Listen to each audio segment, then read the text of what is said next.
अस्सलाम वालेकुम दोस्तों, आज की इस वीडियो में हम मुबर्रा नाम की लड़कियों के मुतल्लिक़ हैरत अंगेज़ मालूमात का तफसील से जायज़ा लेंगे। तो वीडियो शुरू करने से पहले आप सब दोस्तों से गुजारिश है कि वीडियो को पूरा देखें और अगर आप हमारे चैनल पर नए हैं तो चैनल को सब्सक्राइब करके बेल के बटन को ज़रूर दबाएँ ताकि नई आने वाली तमाम वीडियो का नोटिफिकेशन आपको बर वक्त मिलता रहे। और अगर आपको हमारी वीडियो अच्छी लगे तो वीडियो को लाइक और शेयर ज़रूर कर दें। तो चलो चलते हैं आज की वीडियो की जानिब। नाम मुबर्रा।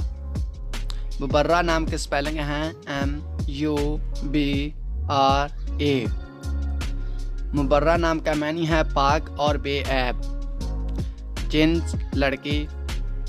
मज़हब मुस्लिम नाम। Lucky number 9। लकी दिन एतवार और मंगल। लकी रंग सुर्ख जांगनमा और हल्का सब्ज। लकी पत्थर पुखराज। लकी दहात तांबा। मुबर्रा नाम का इस्तेमाल लड़कियों के नामों में होता है।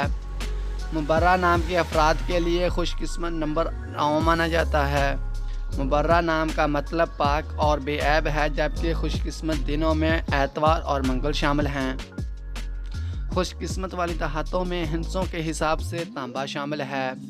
मुबर्रा नाम के अफराद के लिए मुवाफिक रंगों में सुर्ख जांगनमा और हल्का सब्ज़ शामिल हैं। मुबर्रा नाम के अफराद के लिए मुवाफिक पत्थरों में पुखराज शामिल है।